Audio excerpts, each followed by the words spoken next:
José Antonio Rodríguez, gestor y muchas cosas, expresidente de la Diputación última de Cantabria, pero también el primer presidente de la autonomía, cuando se creó la comisión mixta, las primeras transferencias que llegaron, y además un cuarto de siglo a la espalda desde su experiencia y su andadura política.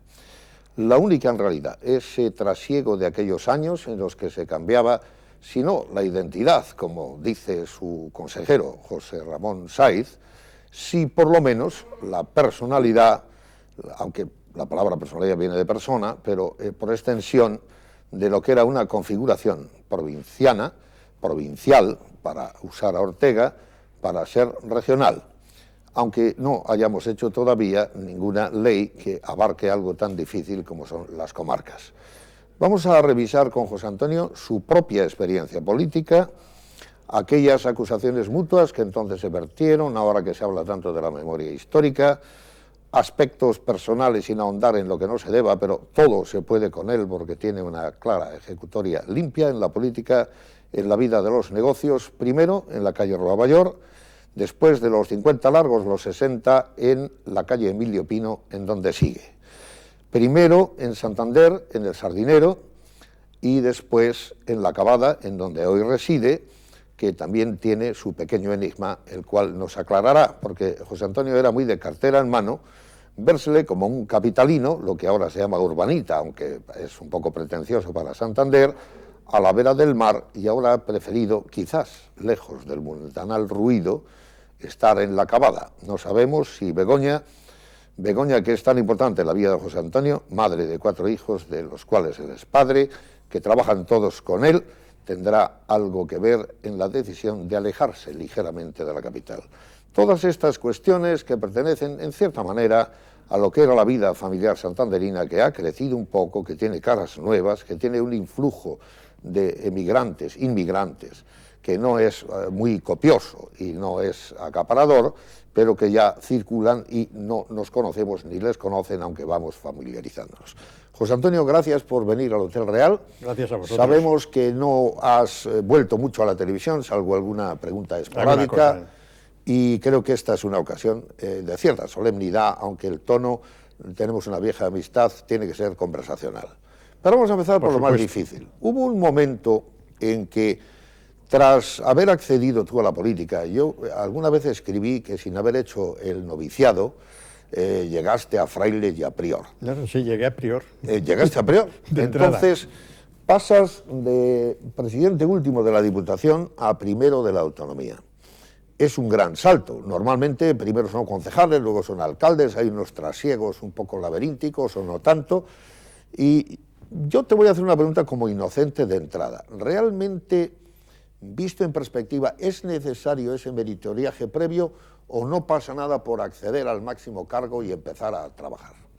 Bueno, yo creo que en aquella época todos éramos muy novatos y por lo tanto algún novato tenía que llegar a poner en el primer puesto, y en este caso tuve la suerte que me tocó a mí. Pero yo efectivamente no había pensado nunca en entrar en política, podía tener mis ideas, pero no participar directamente en ella. Y un día que prácticamente casi se cerraban las listas, me llaman por teléfono y me dicen que si quiero ser presidente de la Diputación Provincial. Sí. En aquel momento me dejó una cosa así un poco... Bueno, pero eso no fue una voz anónima. ¿Quién te llamó? No, bueno, me llamaron, no recuerdo si fue... Bueno, me llamaron por un lado el que era gobernador en aquel momento, Juan... Gómez Arjona, y yo estaba justo es también... el primero de Suárez en Santander, sí, que venía de Información y Turismo. Justo de las Cuevas, y no me acuerdo más, estaba Roberto Sáenz también, creo en aquella época. Entonces me propusieron esto, no me dieron mucho tiempo para pensarlo, porque tenía que dar la contestación, me llamaron como a las 5 y tenía que dar la contestación para antes de las 7, y bueno, hablé con mi gente y me dijo, el tren pasa una sola vez por delante, se coge o ya no se coge más, y tomé la decisión. ¿Qué le pareció a Begoña Martínez Ara, para empezar de dentro hacia afuera, tu mujer, aquel cambio de ir al despacho todos los días muy arregladito, de ir puntualmente, de gestionar negocios propios y decir, mira, ahora hay que ir a la procela de la política? Bueno, tú ten en cuenta que al principio la Diputación Provincial era una cosa no de una dedicación exclusiva. Luego yo compartía mi trabajo con el trabajo, o sea, por las mañanas, yo hasta las 10 de la mañana aproximadamente estaba en mi despacho, por despachar las cosas que había, y luego ya, a partir de aquella época, a aquella hora, a las 10, 10 y media, ya me iba a la Diputación y prácticamente, bueno, ahí estaba hasta la hora de comer, y luego por las tardes, muchas tardes, también estaba allí. José Antonio, tú fuiste un hombre de la UCD, luego como independiente de la coalición más a la derecha. Es tu experiencia ir del centro derecha a la derecha, pero conocías a Suárez y eso no es tan sabido. Conocías a Suárez de antes. Sí. Háblanos del episodio de la mili tuya, que además es un poco atípico porque vas de Monte la Reina. Bueno, eso era normal. Todos los del norte de España, asturianos, vascos, cantábricos o santanderinos, cuando aquello, gallegos, todos íbamos a Monte la Reina, porque era el centro donde estaba... Menos quienes íbamos a Marina, pero bueno. Los que íbamos a Marina, pero nosotros que éramos de infantería, de a pie, íbamos a Monte la Reina. Allí hice los 2 veranos que había que hacer en las milicias, y luego, en los 6 meses, me correspondió ir a Melilla. Y allí conocí a Adolfo Suárez, y salíamos juntos, ya éramos amigos, y luego, después de eso, nos perdimos de vista, hasta que nos volvimos a encontrar bastantes años después, un día en Madrid, cuando yo creo que ya era el director general de Televisión Española. Y luego ya, pues, en la política ya cuando entré, pues ya tuvimos un poco más de trato, y luego cuando ha cesado él y yo ya también había cesado, pues nos hemos encontrado 2 o 3 veces. Pero ¿cuáles son tus antecedentes? Porque yo te veía próximo, no digo ideológicamente, Dios me libre, pero sí a personas que fueron el famoso Felipe Luis Campos, abogado, era amigo tuyo, Sánchez de Castro también trataba contigo. ¿No rondaste el Felipe? No, nunca. Ya. No, en aquellos momentos lo que pasaba es que, bueno, Luis era íntimo amigo mío, habíamos sido estudiantes, yo era mi amigo no voy a decir del niño, sino del que estábamos estudiando Derecho con Aurelio Llano, Sí. y seguimos con la relación. Y luego, pues lo que hacían eran unas tertulias los domingos por la tarde, a lo que íbamos, y ya Begoña, que también ya era novia había cuando aquello, pues íbamos a aquellas tertulias que se discutía de todo, pero nunca, ellos sí pertenecieron posteriormente, y Luis perteneció al Felipe, pero nosotros nunca. O sea, era un trato amistoso y social. Totalmente. No, más que social. Totalmente. Y luego muy te digo, pero ten en cuenta, en aquellas épocas no había ni televisión, ni había nada. Y entonces las tardes, pues los que además teníamos muy poco dinero en aquella época para podernos ir por ahí, pues nos reuníamos en casa concretamente de Fernández de Castro y allí pues había tertulias, se discutía de religión, se discutía de todo. Yo estoy escrutando un poco antecedentes ideológicos tuyos, que tampoco creo que sean tan marcados. Voy del Felipe por la izquierda a que yo te veía entrar mucho al Banco Popular, que estaba cerca de tu despacho. Y ten en cuenta que, vamos a ver, mi relación con el Banco Popular proviene de lo siguiente. Cuando yo me instalo por primera vez, una de las cosas que quería completar con todos los servicios era lo de una compañía de seguros. Y entonces hay un primo mío que era actuario de seguros y me dijo, del grupo este que tenemos, que eran 3 compañías, pues está esta que es virgen todavía, que acabamos de fundarla y tal. Y esa compañía, el 50% era del Banco Popular, la propiedad. Yo lo sacaba con otro propósito. Y luego, posteriormente, cuando el Banco Popular viene a Santander, ellos vienen consignados a mí porque no tenían aquí nada. Y entonces yo, pues mi despacho sirve para hacer la selección de personal, bueno, trabajamos con ellos mano a mano. Y posteriormente, cuando ellos se trasladan a la planta baja, que tal, yo me compré la parte de la planta que había sido oficina provisional de ellos. Luego, posteriormente, ya me vendieron otra planta y, bueno, yo te lo mis relaciones comerciales con ellos han sido muy largas y importantes. Como te veía entrar y salir, yo no conocía mucho a la gente en Santander. Tú engañas perfectamente porque vas a hacer 76 años, si no me equivoco, sí. Y mira cómo luces, que dicen los latinoamericanos. Eso es sencillamente envidiable y algún día nos darás el secreto. Bueno, pero, o no, quizá lo tengas en exclusiva y quieras comerciar con él. No sé si los problemas son los que te hacen mantenerte, pero bueno. Bueno, sí. No creo que hoy tengas grandes problemas, pero... De todo hay. Escrutando ese posible pasado ideológico, yo alguna vez sospeché, fíjate que ingenuo, digo, ¿no será del Opus, José Antonio?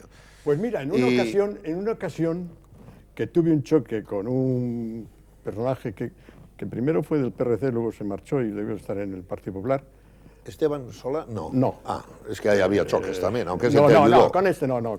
Perdóname. No, era bueno, no vamos a nombrar. Vuelve a la idea del Opus. Sí, eso fue cuando, para insultarme, porque había hecho, pintaron la Diputación con carteles, con grafitis, como se dice ahora, poniendo José Antonio igual a Opus.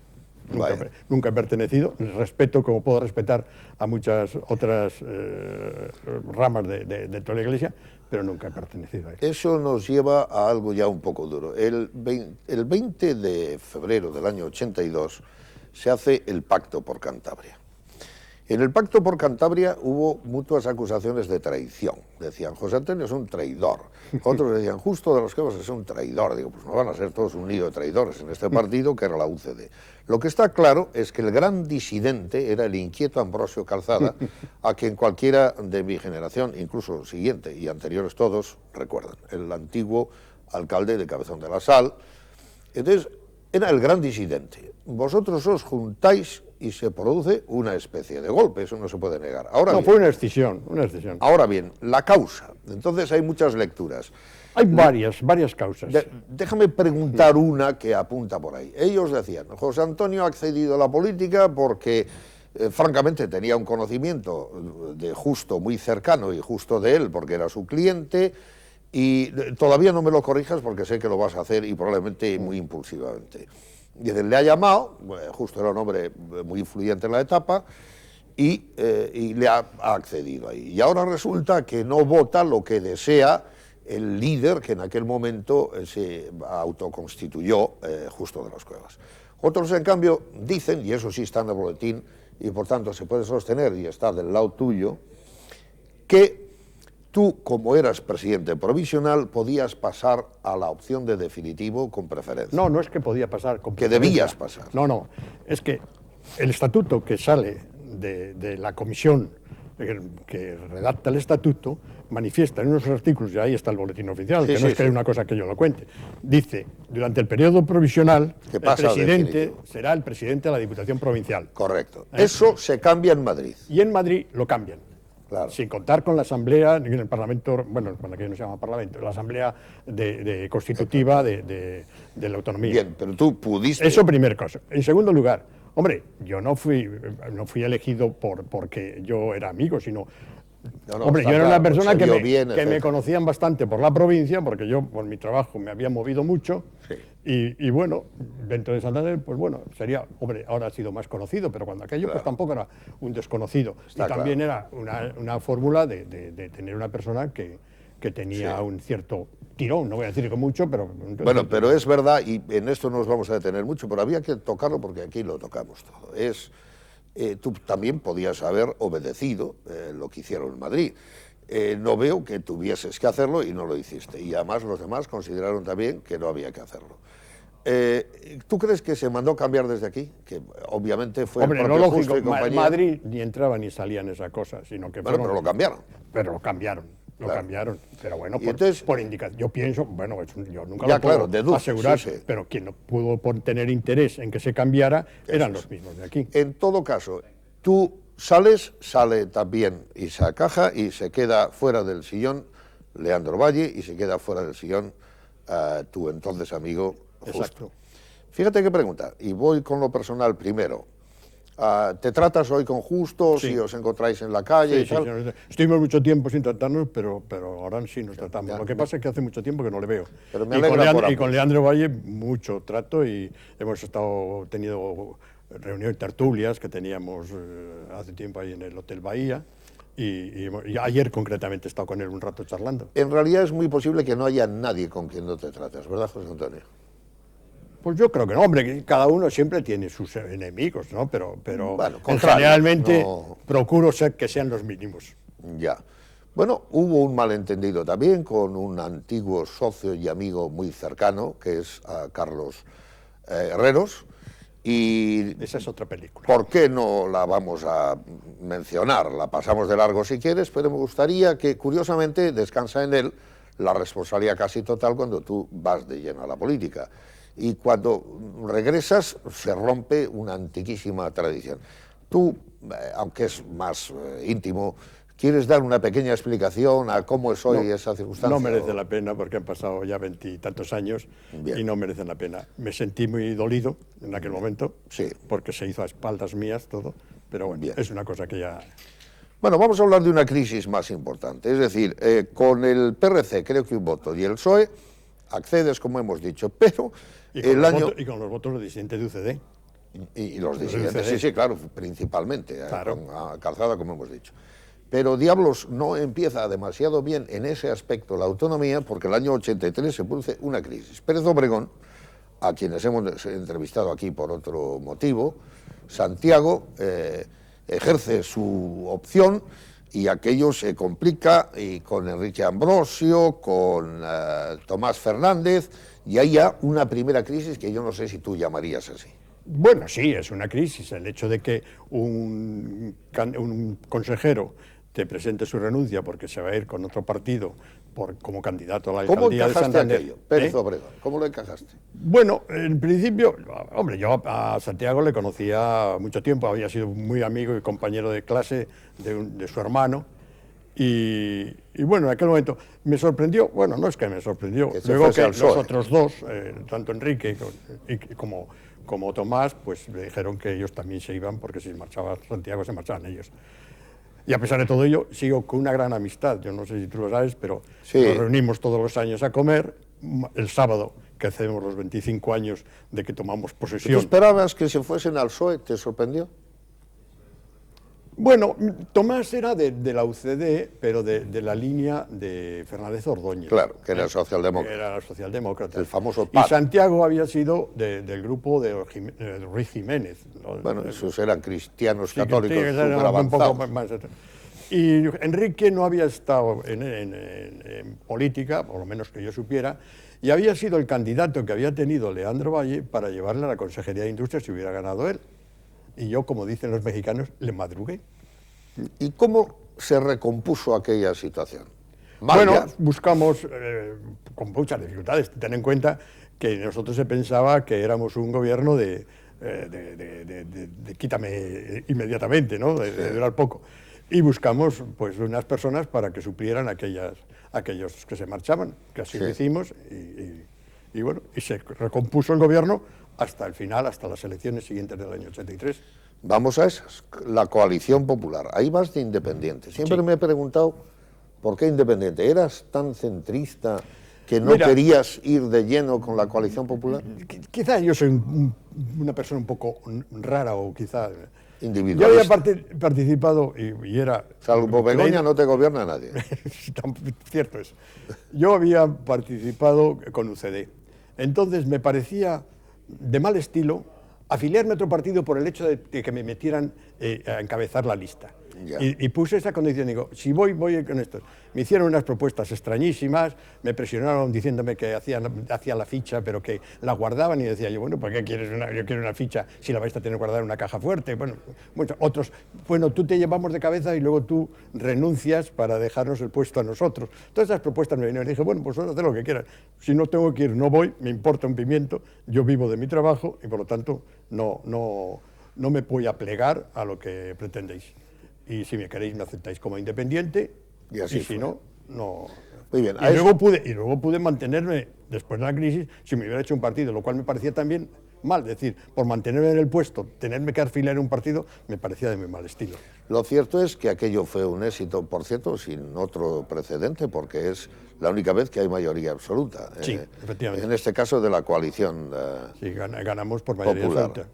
Muy bien, y tampoco se puede decir, curiosamente, yo he tenido la información de los catedráticos cuando revisan eso, que ya es historia. José Antonio es un cuarto de siglo. 25 años son muchos años.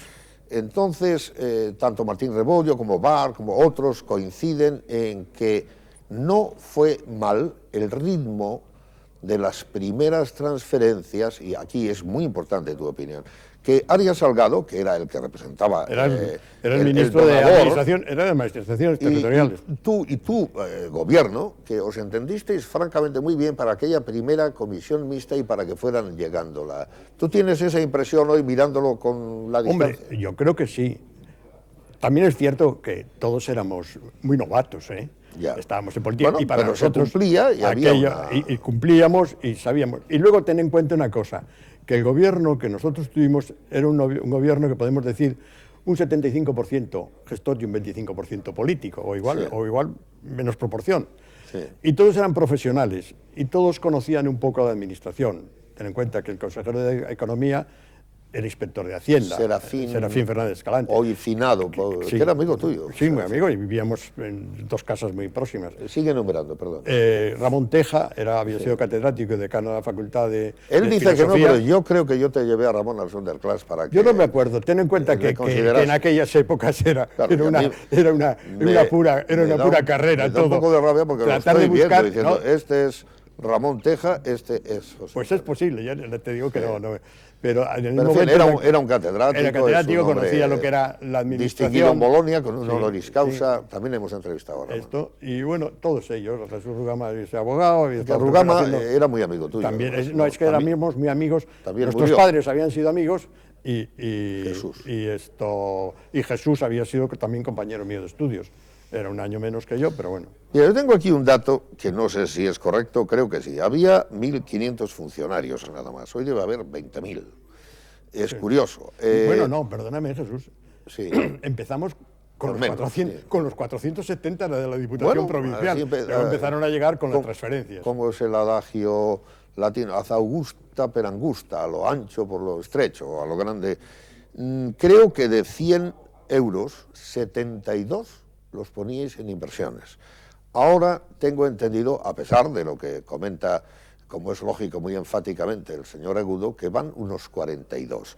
No voy a decir quién me ha dado estas cuentas, pero es alguien que las sabe hacer y las hace muy bien. Pues la verdad es que no. Es un cuadro comparativo. Que gastábamos diferente. mucho dinero en Te advierto que es casual. Entonces, Es casual. ten en cuenta que se empezó cuando aquello, la electrificación rural, que había estado bloqueada anteriormente, Te iba a preguntar porque de se eso. pretendía que los vecinos pagaran una parte de la electrificación, lo Sí. cual pues a muchos de ellos y a muchos ayuntamientos les puso de uñas. Entonces llegamos nosotros, dijimos la electrificación gratuita para todo el personal. Llegamos a un pacto con la Electra de Viesgo en aquel momento, con una persona que se portó muy bien, que Agustín Presmanes, que era director con aquella Electra de Viesgo. Llevamos muy buena relación. Tuvimos también cuando era Villarmir presidente de Electra de Viesgo.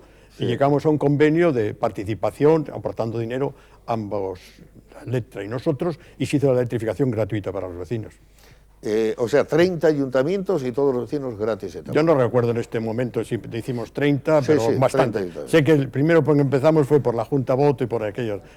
Lo cierto es que hay un presupuesto de 7.000 billones y 4.000 van a inversión, y de los 4.000, pues a electrificación unos 2.000. O sea que es unas proporciones muy adecuadas. Tú conoces, o sea, recuerdas mejor las cifras que yo. Bueno, esto, si te soy sincero, le he dicho a una persona que te iba a entrevistar y me ha facilitado los datos justamente un poco antes de verte. Así que por eso yo normalmente tengo un papel por ahí, pero hay un episodio que entre los desagradables relativamente estuvo aquel de Cela, que dijo que eras un tonto integral, o no sé qué diablos te dijo. ¿Cómo dijo?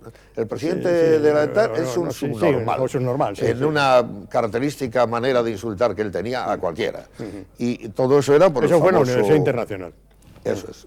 Pero también porque no quería darte el original No, es que no quería dármelo. El original de Pascual Duarte estaba en posesión de la Diputación como titular de la casa de Cosío, y que Cosío lo había dejado con toda su biblioteca, entre ellos... En Sudanca, sí. Según a mí me comunicaban, el mantenedor de Cosío, Rafael Gómez, Cela se lo había dado a Cosío con una nota en la cual le decía, porque gracias a ti se ha publicado este libro. Ten en cuenta que en la época de Franco, aquello de una historia de Garrote Vil y todo aquello, era una cosa muy, muy delicada, y por lo tanto...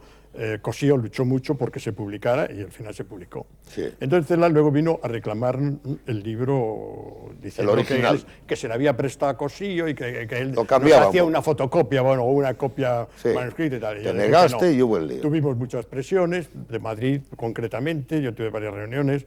Los abogados de Cela eran Fernando Castedo, que era director general de televisión, y Alejandro, que el padre fue secretario de aquí del Ayuntamiento de Santander.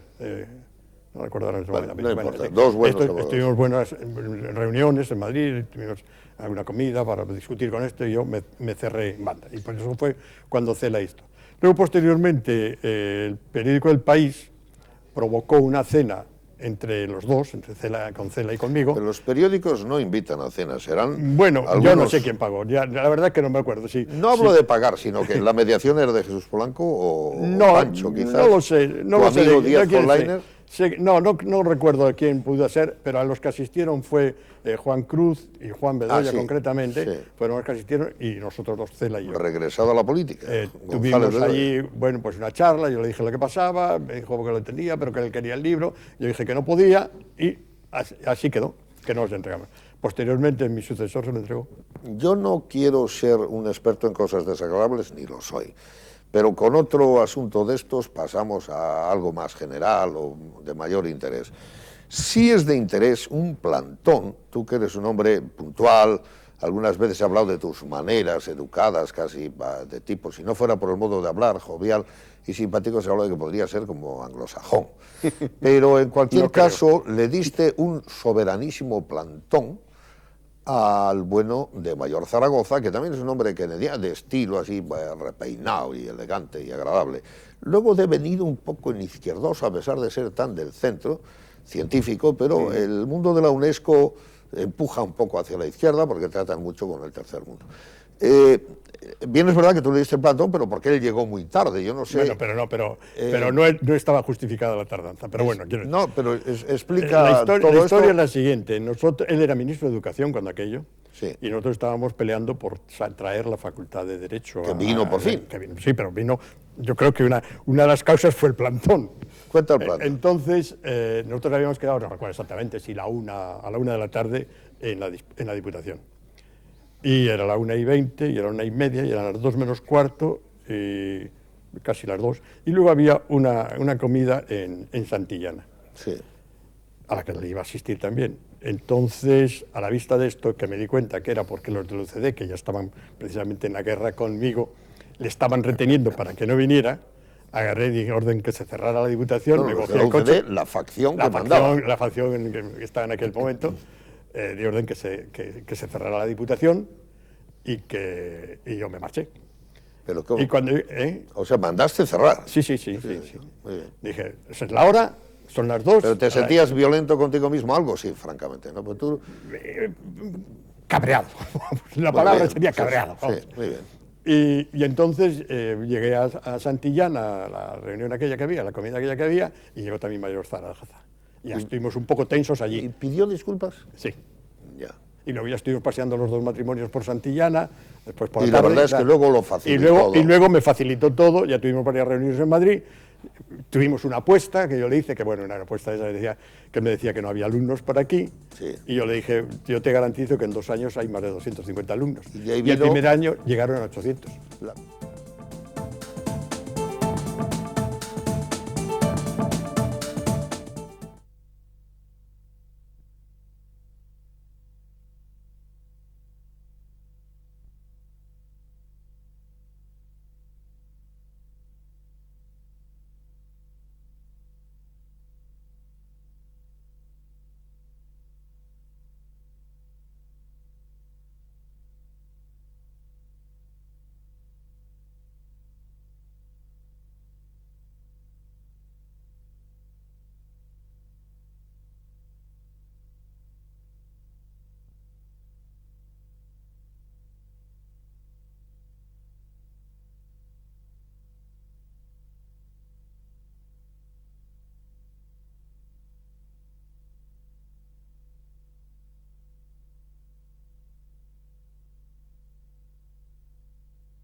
Bueno, José Antonio, viene también una situación que creo que vale la pena recordar porque es hito histórico. El primer viaje a Castilla, Santander, Burgos, Logroño, Soria, Segovia y Ávila.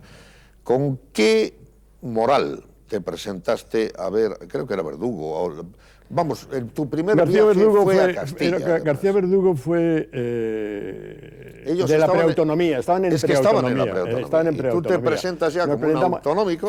Fue como consecuencia de que se celebraba una de las ferias de Valladolid, era septiembre ya. Sí. Había sido el abril la toma de posesión y en septiembre hacía esto. Entonces nos presentamos allí, fue muy cordial, luego estuvimos tratándonos, luego en verano alguna vez me la encontré por aquí, y habiendo cesado ya los dos de la política, y fue cordial y tuvimos muy buena relación. ¿Recuerdas ahora el sentimiento que tenías de ir ya en nombre de Cantabria, no diré desgajado, sino debidamente separado? No me tenía ningún complejo por eso, yo creo que no.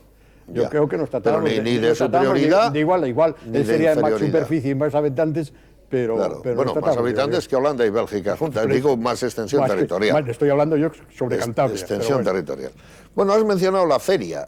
Allí empezaron, no es un invento de Marcano, que lo está haciendo bien en este campo, pero las ferias de turismo se intensifican mucho con vosotros. Sí, lleva esa función, la desarrolla Enrique Ambrosio, el hoy presidente de la Caja, y como consejero de Industria y de Turismo es el que inicia todo aquello de la feria en Madrid, la feria de turismo de Madrid, que luego ya ha llegado a tener una importancia enorme, pero cuando aquello pues es el embrión de todo aquello. Pero fíjate, hemos llegado a un punto que después de evocar, recordar episodios, unos más agradables, otros menos, unos incipientes, hay que preguntarte algo muy sereno, que es cuando aquello había mucha ilusión y cómo lo comparas. Hoy es una rutina, pero una rutina donde Miguel Ángel Revilla dice en la prensa de hoy, cuando te estoy entrevistando, que nos va a poner en 4 años sin discusión a la cabeza de España. No dice del mundo, pero de España parece que lo dice muy convencido. No fuera malo. Pero habla de la ilusión, es decir, ¿cómo has visto? Primero, había ilusión por todo. En el año 79, que se celebran las primeras elecciones, hay una gran ilusión. En el año 79, que se crean los primeros ayuntamientos, hay también una gran ilusión, porque la gente que accede a todo esto, generalmente todos tenían resuelto su modo de vida. Todos eran profesionales, en el caso concreto del gobierno que creamos nosotros, todos eran profesionales, todos tenían su actividad. De hecho, ninguno sigue en la política. Y ninguno sigue en la política. Santiago Pérez Obregón está de magistrado. Ambrosio está en la Caja, pero es no catedrático, es catedrático de la universidad, Teja es catedrático de la universidad, Serafín Escalante era inspector de Hacienda, Jesús Rugama era abogado, Tomás Fernández era ingeniero de caminos y sigue director. Y tu gran sueldo eran 218.000. Ese fue el último año. Claro. Y no me pagaron nunca la seguridad social. Cuando probablemente Revilla, hombre, han pasado muchos años, pero no se apea de 800. Han pasado muchos años, no puedes comparar. No comparo, sino que menciono. Y además no hago contraste siquiera, ni contrasto ni comparo. Y fíjate, lo curioso, las pagas de Navidad y de enero solo eran del 50%. Pero sí me atrevo a decirte una cosa, empresas públicas no proliferaban tan brutalmente. La ironía solo había una, que estaba constituida de antes, Cantur. Pero que esa la recibimos como herencia. Tú eres gestor y, bueno, sabes de estas cosas. Además, no eres un gestor corriente. Quizás en cada renglón individual no, pero con el conjunto puede que seas el mayor. Es decir, tú tienes seguros, tienes fiscalidad, tienes asesoría de empresas, hay un tinglao que es menos conocido, que sabe la gente, que es Iberforo. Es decir, tienes un grupo de corresponsalías nacionales entrecruzadas de abogados. Por tanto, no sé, esto no está, digamos, el ranking, pero debes estar a la cabeza. ¿Por qué hay tantas? ¿Son necesarias las empresas públicas, como sostiene Agudo, que dice que son buenas? Hombre, la única justificación de las empresas públicas es que se puedan, no vamos a decir hipotecar, conseguir créditos por encima de lo que te exige la ley a los órganos como los ayuntamientos o los gobiernos regionales de autonomía. Y es la forma de obtener dinero sin el tope o sin el límite que te puede imponer la ley.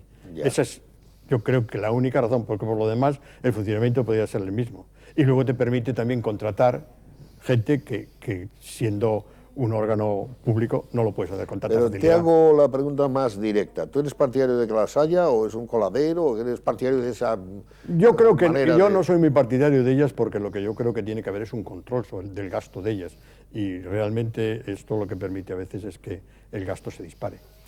Bueno, hablando de créditos, ahora lo mencionas, vuestro primer crédito, si no me equivoco, era poco más de 1.000 millones de pesetas, que esto es una Mira, cosa de pipas. el primer problema que yo tuve en Diputación Provincial es que la caja se me quería echar encima cuando aquello, bueno, ten en cuenta que porque tenía un crédito de 30 millones de pesetas y le estaba renovando. O sea, Sí, sí, sí. Eso te quiero decir, cómo andábamos de dinero. Íbamos pagando a 5 millones. Pero luego el primer crédito que se pide ya un poco más formal fue de 1.100 millones de pesetas, que se destinó una gran parte a la electrificación rural. ¿Tú cómo Lo lo dio el ves Banco hoy? Santander. ¿Sigues la política un poco puntualmente o como un mero Hombre, como un mero observador, Sí. no participo, por supuesto, y la verdad es que, bueno, pues me llevo mis disgustos y mis esos cuando veo cosas algunas que no me parecen bien. Menciona Y- alguna? No, ¿para qué vamos a entrar en...? No. No hay para qué entrar. Hablemos de una. En protocolo, que yo creo que incluía los fondos que tenían los presidentes y tal, me parece que eran, corrígemelo, 20 millones. Hoy yo creo que Así 20 era, millones ¿no? gasta la Consejería de Agudo tranquilamente. Bueno, y en esos 20 millones había unas partidas que eran las ayudas que la presidencia podía dar a los ayuntamientos, Sí. que eran unas pequeñas cantidades con las cuales hacían pequeñas ¿Tú encuentras obras. razonable este crecimiento? No, yo creo que se ha disparado todo el tema de la publicidad, no de aquí, de Cantabria, en general. Hay un disparate de gasto en publicidad que a mí me parece que no guarda relación. Y yo creo que si las elecciones las tienes que ganar porque gastan mucho dinero en publicidad a lo largo de tu vida política, mala cosa es. José Antonio, ¿qué has aprendido de la política? Pues muchas cosas. ¿Has aprendido a zancadillear? ¿O no ocurre tanto como se dice? No me ha preocupado el zancadillear. ¿Tú He sientes- procurado saltar para que no me ¿Y zancadilleen a tú mí. sientes que te han zancadillado hoy o a lo mejor ya a la distancia? Bueno, en política, dices tú. Sí. Pues mira, hay un dicho que yo creo que ya es bastante conocido diciendo que en política hay enemigos, grandes enemigos y los de tu partido. Ya. Y en mi caso fue los de mi partido, en el año 84. Bueno, tú dices la palabra enemigos, distingues No, bien bueno, no enemigos, entre adversarios y rivales, enemigos. adversarios, llámalos como quieras. Después de justo, que parece que hoy tenés una buena relación, que es lo deseable, ¿a quién recuerdas como principal hostigador, rival, no diré enemigo, pero ¿por qué no? Esto no es apuntar con el dedo, es recordar datos históricos, José Antonio. Ya, pero tampoco puedes sacar en estos momentos con quién te enfrentaste o con quién. No, Porque luego has seguido en relación con ellos y tampoco vas ahora... No, pero porque- quiero decir, ¿quién pudo ser especialmente seguidor de aquella política de justo? Es decir, mira, no, José Antonio no, porque no conviene, y alguien que liderase un poco esto. Bueno, no era uno, eran varios. ¿Sí? Eran varios. Era el grupo de uno de los grupos. Dentro ya sabes que las elecciones, cuando fui como independiente, lo formaban tres partidos políticos. Bueno, uno prácticamente no tenía implantación, que era el Partido Liberal. Pero Sí. por otro lado estaba la Democracia Cristiana, el PDP, Sí. y por otro lado el Alianza Popular, que se llamaba cuando aquello. Sí. Y bueno, realmente el enfrentamiento era con la Alianza Popular.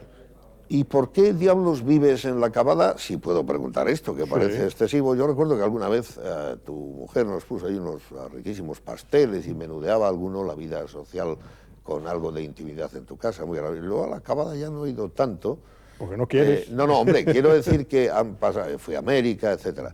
Pero tú estabas muy bien en Sardinero y de repente huyes un poco Bueno, del... sí estaba bien, pero siempre habíamos pensado en comprarnos una casa pues para fines de semana, para irnos de vacaciones y tal. Sí. Y empezamos a buscar y estuvimos mucho tiempo tratando de encontrar una que nos gustara y que cumpliera una serie de condiciones que ponía, pues la distancia de Santander, comunicaciones, etcétera, etcétera. Y dándole vueltas, encontramos esta casa. Ya. Y empezamos a ir, la compramos en el año 89, y empezamos a ir por allí pues los fines de semana y tal. Y nos encontrábamos muy cómodos. Yo me dedicaba a la jardinería y a todas estas cosas, con lo cual me servía un poco de desahogo los fines de semana. Y Begoña pues decía, es que volvemos aquí, venimos los viernes, preparamos la casa, se pone la calefacción, y cuando estamos agradables y tal, los domingos nos marchamos. Tengo que llevar ropa, llevo comida, vuelvo con la comida que sobra, tal, tal. Rompemos amarras y nos vamos a vivir allí. Nos fuimos a vivir. Yo sé que esta pregunta es un poco excesiva. Alguien ha dicho, a ti te consta mi simpatía por Begoña, y creo que yo gozo de la suya en un grado. Alguien ha dicho que la que tenía vocación política era ella, que su discreción le impedía actuar de manera directa, pero que era la propulsora y que de alguna manera quedó un poco harta de todo esto y te ha arrastrado al no estar en el mundanal ruido. No es cierto. Begoña nunca participó. Habría que preguntarle a ella, cosa que haré, pero... Ten en cuenta que ella no participaba en ningún acto oficial, ya, salvo en aquellos casos que Bueno, pero eso lo impide, es una mujer discreta y cuidado con la inspiración de los hombres. Por supuesto, y nunca intervino ni me hizo tomar una decisión u otra decisión. Oye, otra cosa que ella se encontrará molesta en el momento que me ponían zancadillas, pues normal. Tú tienes 4 hijos que tienes el agrado de que trabajen cerca de ti, que apoyen... Junto a ti. Bueno, hay una hija tuya que yo he tratado mucho que está materialmente en la puerta tuya, ahora ya no sé.